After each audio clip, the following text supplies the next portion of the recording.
excited to be here with my brother, as I say over and over again, my taller, younger, better looking version of myself. So, thanks, Gigi. Yeah, brother. Well, that means we're both good looking. Oh,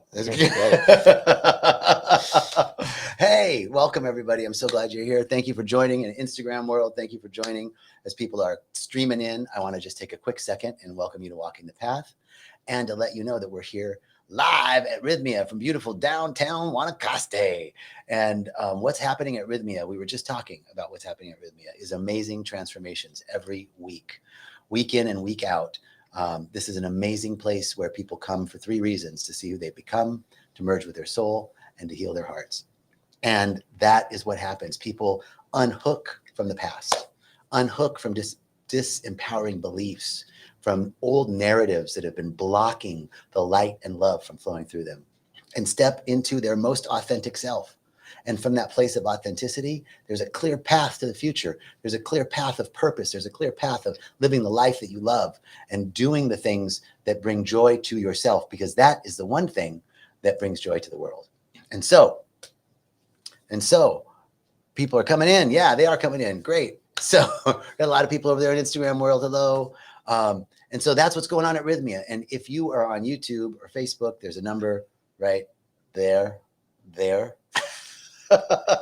You can call. And if you're on Instagram, you can look up rythmia.com and check out more about this amazing place. But in the meantime, I got my brother Gio, Elemental Gio from Elemental Rhythm. What's up, everyone? Hey. And today's topic, it's the first day of February, and this is the month of love. I'm there, proclaiming it to be so. I'm the first one to do that, to name February. Oh, no. Wow. I think you're onto something. I think I'm onto something. I'm just so intuitive that it just came to me. And so I thought we would start with this first interview. This is a rare interview. Rare to have an interview on. I think you're the only person that I've ever interviewed on Walking the Path. Oh, okay. All right. You're like let's get into it then. Return. All right. So Gio. Yes, sir.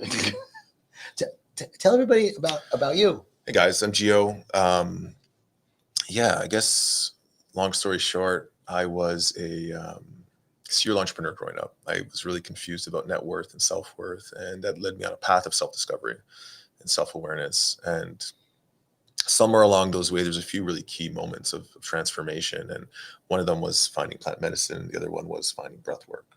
And I think the two, weave together in the most incredible way, because they're both this inward journey to understanding yourself. And the more you make yourself a study, practice of just constantly wanting to have a deeper understanding, life opens up in a beautiful way. And somewhere along that line, I crossed paths. You met me with Rythmia and JJ, and you, the whole family here. And I just kind of was like, it was my place, man. It was just like everything about it.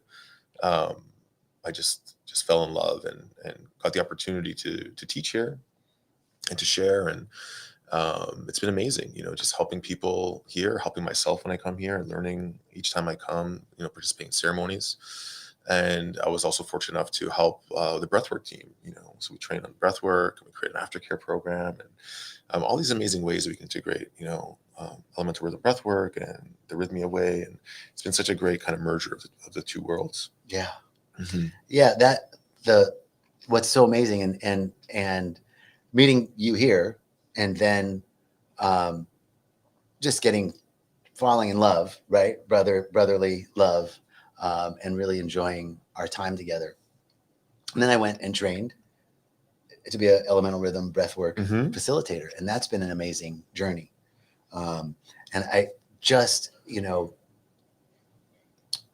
realize so clearly that really breathwork and plant medicine are doing the same thing. Mm-hmm. They're really doing the same thing. And can have equally as profound experiences in both. And the two together are amazing modalities for catapulting us, right, to a new level. So one of the things that I love, actually, we were talking just before we went on, when I was in makeup. We have an extensive makeup department here at Rythmia. This doesn't just happen, people. When Gio said, I said, the topic is love, by the way. We're going to talk about love. And he said, I found love last night. Mm, Tell me about yeah. your experience last night. Yeah. So this week for me, it was the concept of integrity was really kind of coming up in my life, and like you read about these words and they have a definition, and you try to like intellectualize them. But sometimes when I bring them to the medicine, it gives me this whole deeper level of teaching because there's layers to everything. There's different perspectives. There's different essences of the meanings of things. And night one was showing me about first, if you want to really know about integrity, you have to really dive into judgment instead of this concept of judgment, and just seeing places where like I was really trying to help people, but I might have come across as judgmental because like, oh, especially with friends and family, like, wanting to help them, but them seeing it, receiving it as like, oh, you know everything and you're judging me, and then them kind of resisting. And that was kind of night one. It reminded me of a quote from our Peru trip about how like truth without compassion can be seen as a weapon, right? I know you remember that one. Yeah. Yeah. And so I was really just contemplating that and going into the next ceremony and just seeing where like some of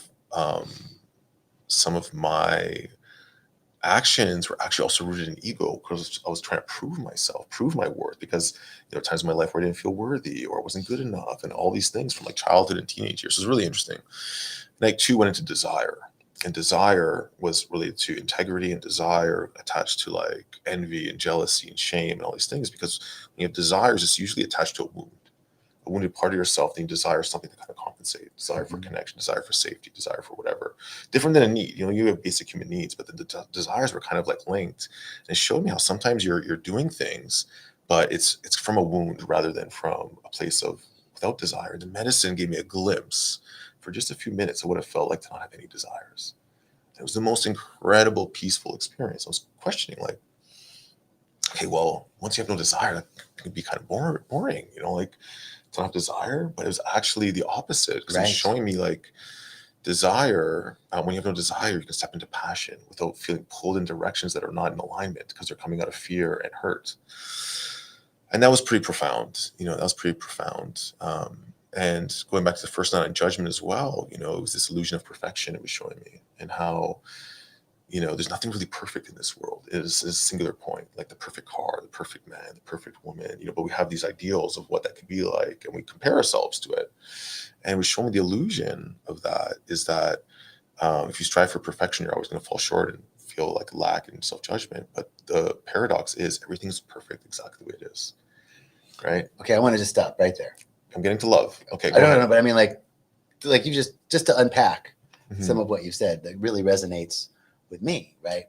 First of all, judgment and helping, right? There's an important distinction between help, because helping presupposes fixing, Mhm. right? Helping and fixing are sort of the same energy, and people feel that, and that has a hierarchical, right? You're saying, oh, my friends and family felt like I was judging them. But I didn't realize it. No. I started realizing yesterday, it's like, oh, this is how they may be receiving it. And Well, that's not my intention. No, it's right. The intention is I want to be helpful, Mhm. right? But that has a automatic sense of I've got something that you need, right? Like that there's a lack. And then the second point that you just brought up, that everything is perfect just as it is, right? That there's one of the distinction between helping and fixing and serving, right? What's the distinction? Helping and fixing is that hierarchical desire that there's something wrong. It presupposes there's something wrong, which goes to your second point. Service is seeing the wholeness in you and the wholeness in me, and meeting each other. Right? It's sort of the principle of namaste, right? Like I see the divine in you, and the divine in me, and that is, and we are perfect in our imperfections. That our imperfections are actually the way that we serve. Even you, you're like, I want to say something.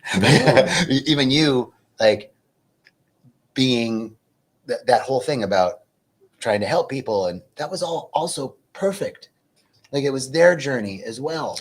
And the key, like I was mentioning earlier, like all this is a practice in self-awareness, and the mistakes, like the imperfections, they're important because they lead to evolution, right? But it has to do awareness. It starts seeing it's like, oh, that didn't feel right, or something was there that I can bring some awareness to. And it's interesting the way it started was like, I had a few cups of medicine. I was feeling like a little anxious, and you know how it gets when it's just coming in. And I started feeling irritated.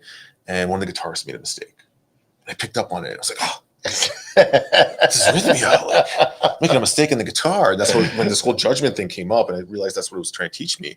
But then after, at the end of it, I heard the guitar player again, and the medicine said, yeah, of course the guitar player knew they also made a mistake, but that brought their focus and their awareness, and they dove into it, and then it just became a perfect song.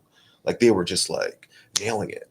But that little kind of blip brought them to say, okay, like I need to go here. Not like, oh shit, I screwed up, stop playing the guitar. Like, Right. you know, the night's over. It's like, okay, like I need to bring my focus and awareness. So the same with my own realizations. Okay, like I see how I show up in these relationships. How can I do it from a different place that is like coming from a place of compassion and truth, and really not getting my ego tied into it, of this like need to prove myself. When I pull that out, like I just feel this different way of like being able to connect and express with people.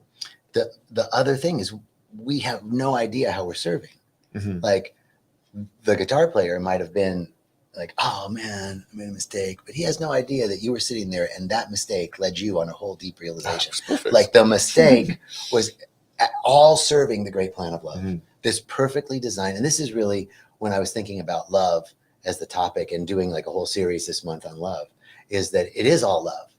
And there is a great plan of love. And this is why we can't judge ourselves or each other, because we have no idea how we're serving, even in our imperfection. You have no idea how you were serving your friends and family that might have been reacting or whatever, blah, blah, blah. And yes, it's a moment for you to be self-reflective, but that's also a moment for their growth. Mm-hmm. I mean, the very thing, like, I feel like you're judging me, but they're judging you. Like there's a whole, it's perfect. It's perfect. Yeah. And ultimately it was like to embrace the imperfection and to not strive for it, but just to do your best. Like just, that's perfect. That's integrity. Doing your best. So that came back to the integrity, right? And so then the third night was moving into, it became obvious it was love. Like to be in integrity, you know, you have to really love yourself, because if you don't love yourself, it's much harder. I'm not saying it's impossible to be in integrity, but when you don't love yourself, you know, how can you be in full integrity? And so that means to love the imperfections, to love the process, to love everything about your situation and what's going on and how you show up. But it really takes a lot of that self-reflection. So I went into it last night, and you know, I started realizing like these weird habits I have. Like, you know, when I come to Costa Rica, I'll buy some natural tobacco, I'll start smoking. It's like, dude, why are you even doing that? You know, it's just like start thinking about it. It's like, oh, just sometimes get bored of ADHD when I pass the time. It's like, no, like that's not loving yourself. You know, eating too much mambe, that's not loving yourself. Be intentional. Use it with care, because you get lost. It's like, oh, you know, it's this plant medicine, and it's good for you and whatever. And then you kind of get lost in like the habitual way of just using it unconsciously. Mm-hmm. You know, that habit of desire, right? Was being shown to me. And so I just laid there and just was like, okay, like I don't need anything. I don't want anything. I'm just so content just being here, listening to the music, feeling this love. And then all of a sudden I get transported on this conveyor belt into the machine of soul merging machine. And it's this big, huge machine I'm going under. And it's like, okay, if you have to figure this out yourself. We're just going to bring you in this machine and we're going to do it for you. And I feel this heat. And I realized that the soul merger machine also had the heart healing upgrade to it as well. So it's just high-end model. It was just like there, the music is playing, and I'm just like loving every second of it. And, you know, I didn't need even another cup. I was just like feeling great. I was tired. I was dehydrated. And I was like, okay, take care of yourself today. You know, I'm hydrated, got an IV, taking it easy, been resting. I said, okay, like give yourself that compassion. Because before, almost every time I come here, I'm like team calls with my team, and I'm like pushing myself to like do this, to show up, ceremony, wake up, 9 o'clock call, do the class here, another call in the afternoon. It's just like, what are you doing to yourself, man? Just take it easy. Yeah. Don't feel bad. Like just have that compassion. Your team's gonna be fine. You know, just communicate with them, tell them, you know, and they respond. The other piece that you're talking about, desire and mm-hmm. being, you know, that's a huge Buddhist concept, right? Is to be empty of desire. And but then you're like, well, that would be boring. Like desire is the thing that propels us. I've been doing this meditation recently, working on it, and it comes from a deep realization of oneness, mm-hmm. right? Like Reverend Michael said to me one time, the presence of God has no need for evolution, but it's not static, but it's not stagnant. Presence of God, the infinite presence of intelligence, consciousness, the self-existent mind energy of consciousness that exists, has no need to evolve because it's every possibility and every potential. Yet it is not stagnant. It is not stagnant. So, then you're like, well, if I don't have desire, what is it? But I've been thinking about this, that like, I am God. Not like I'm the supreme consciousness of all, but like everything in me is God. Every particle, everything is God. If God is everything, then everything is God. Right. And so from that place, I have everything that I need. I have everything that I need. I am. God is, I am. I am, God is. I am, God is. Right. Now, what do I want? Right. From that place of absolute fullness, I have everything I need. I am one with the presence of all of life. Everything is already done. Assume, make the assumptions in the meditation, like just presuppose I have everything, all my needs are met. Like, let's just start there. Everything, okay, I couldn't need or want for anything. Now, what do I want to create from there? Which is kind of what you were talking about, that like, I have no desire, but then there's, what did you say, inspiration? Passion, inspiration. Passion, right? It's like the creation from fullness, not from lack. Well, because like when you're in that mindset, like how much energy in your subconscious mind is being drained from all these desires, all these needs, all these wounds, like trying to be safe or figure out or be seen. It's like you start running this program all the time. You don't have the energy to create. You don't have the time to really sit back and say, okay, like, right, how do I really want to design my life? How do I want to be intentional? How do I want to feel? Like, are the things that I'm doing right now even serving me? How long am I going to be doing this for if I'm not feeling good right now? But that uncertainty is so scary to us, right? The subconscious mind doesn't want uncertainty. It's like, hey, let's just stay where we're at. We know this is good enough. We're not dying, we're surviving, right? But like to really go into abundance, you kind of have to work your way out of those thought patterns and those things that are holding you. And on the last journey I was here in November the whole week was about fear. It was about going to fear. And I think that's what the antidote to fear is, love. And I had this really interesting experience after like something that was really scary. Like it was kind of like a death experience. I was like a panther and got into I was like a panther, and I got into this like fight with like some sort of anaconda, and we both died in it. It was scary. It was painful. And then as I was there, I just hear this voice, and it's saying, "Have faith in us." I didn't know what it meant. I was like, "Who's even talking? Was I saying that? right? Was it God? Was the ayahuasca?" It said it again, just to let me know that it was all of them, because I am one with God and the universe and plant medicine. And the only way to really transcend fear is to have unrelenting faith in God. And so, like, we don't need to know the outcomes if we have the faith, right? What's going to be best is going to be best for my journey, for everyone else, But when you don't have faith, your fear creeps in. It sort of takes over and starts running the program of like protection and safety and all of these things, right? So yeah, it's totally in alignment with what you're saying. Is like this aspect of like God and oneness. It's something like, again, it's easy, I guess, to comprehend. It's just like a statement, like we are one, But how do you really like embody that? How do you really kind of like dive deeper into that understanding? That's why I love plant medicine, because sometimes I'll bring that, it'll start showing me like these different essences of it so that I can really embody the meaning of it. Well, and now, I mean, this is the big piece with integration, right? This is that we must then take those insights that you've received and now every day consciously practice our oneness with God.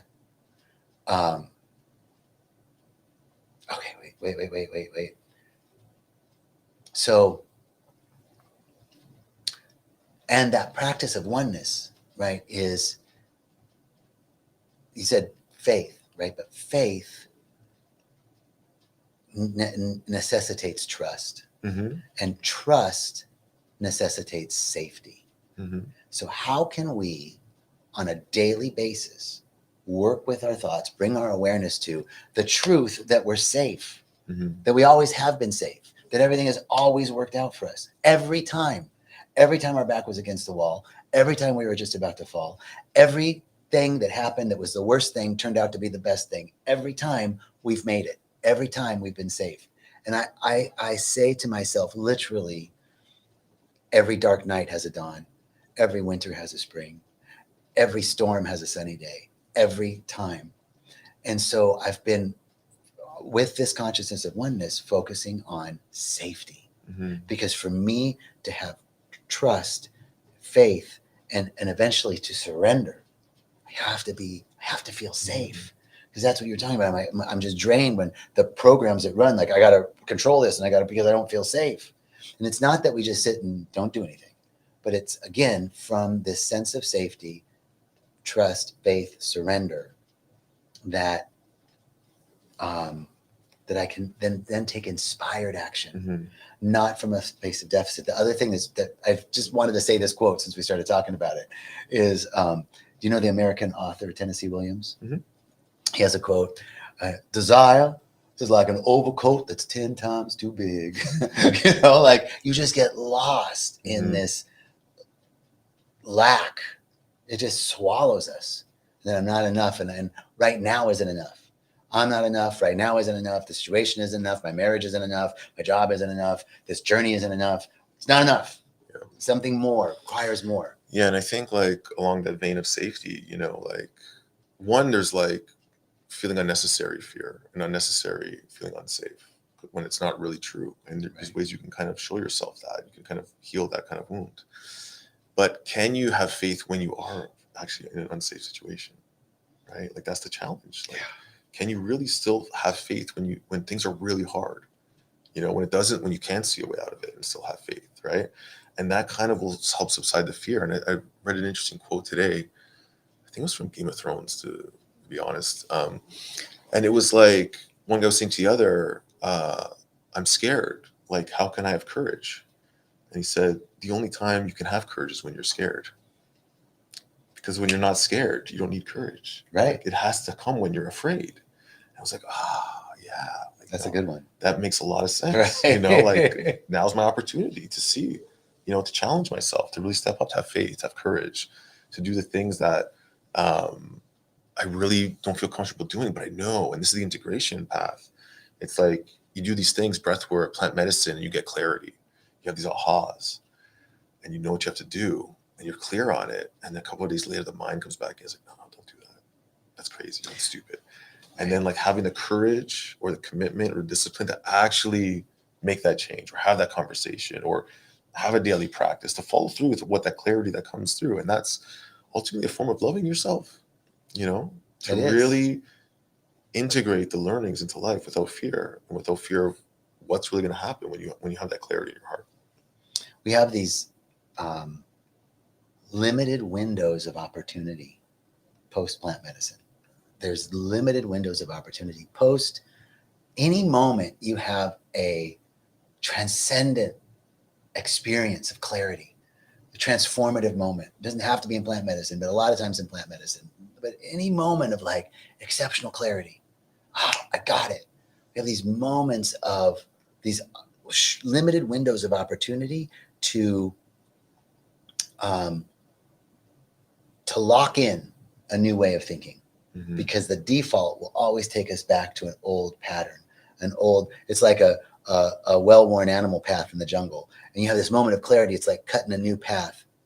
And the old path is too easy to go down because it's well-worn. So the integration of any new idea is you're going to choose over and over again to go on this new path, follow that until this path becomes the default. Mm-hmm. And we won't choose it all the time. And that's also where self-love comes in. Like, okay, I chose this path. It's all right. Mm-hmm. And we try again. Those windows of opportunity is something that I've been really also thinking about. Mm-hmm. Like, this is the process. And the other thing too is, like, once you have the awareness, the universe is going to start challenging you. It's going to show up in your face. Okay, like, here's your opportunity. Are you going to go back to your old pattern, or are you going to make a change now? In the week before coming here, I'd been going through this kind of, like, letting go of fear and not, like, trying to, like, go into all the worst outcomes, having this faith. And the week before, I've been trying to get my passport renewed for like a month, and I get a call from the passport office like, hey, like your passport's not ready. We actually don't know where it is right now. We're trying to track it down for you. I'm like, whoa, I gotta leave on Friday to go to Rythmia and guest speaking, and like start thinking like, oh my god, Worst case all scenario. this stuff. Like, whoa, stop. Like, just stop. Take a deep breath, and everything's gonna work out exactly what it has. Even if you don't end up going to Rythmia this week, and it creates all of this chaos and confusion, maybe that's exactly what you need. And I just like trust it. Show up to the passport office 12 o'clock, get to the front, wait in line. There's a 5-hour line I got to bypass, but get to the front. Well, wait, just hold it. That's a miracle. There's a 5-hour line I got to bypass, by the way. And we still don't have your passport, sir. 12 o'clock Friday. I'm leaving Saturday morning. And then I'm like, oh man, I go back into it again. Like, don't just think. They're like, come back at 2 o'clock. And I just go and I just sit in my car and meditate. And I'm just like, man, what am I gonna do? Okay, just meditate. 2 hours go by, I walk back in. And the reason why it was delayed so much, because one of the printers broke at one of the offices I was supposed to go to, so I had to transfer to another one. I go up to the front, there's your passport, sir. Just ready. And he goes, you're lucky. I'm like, why? He goes, this printer just broke 10 minutes ago. You're like one of the last passports that got printed. I was like, man, okay. You just had to trust, have faith, like that was it. But I got challenged. Yeah. I saw my mind automatically going back to those old patterns of fear, worst case scenario. But I was able to stop it. That's part of my integration process. It's like, okay, you're going to get challenged on these things you're working on. But now you have to consciously choose to do something different. Yep. I want to end on one note to kind of wrap up what you just said. The Course in Miracles, says there's always the mind of the ego, and there's always the mind of God. There's always a divine mind, and there's always the egoic mind, and we can always choose. And a phrase that has been so helpful to me is, I can choose peace instead of this. I can choose love instead of this. And that's in essence what you were doing. Like the mind was like, oh, worst case scenario. I'm going to choose peace. I'm going to choose love. I'm going to choose meditation. We can choose something. And just saying that has brought me great peace. So I want to, brother. Thank you. Always great chatting with you. Thank you everyone for listening. I'm Gio, Elemental Gio on Instagram if you want to follow. And I'm going to be here in May again as guest speaker. I'd love to have you guys for a week. Just some ice baths, a lot of breath work. It's going to be a ton of fun, a lot of transformation. So I'd love to see you guys here. Yeah. Come and hang. Thank you all so much. Peace and blessings. Ciao. All right, we'll turn it off here. Bye, everybody.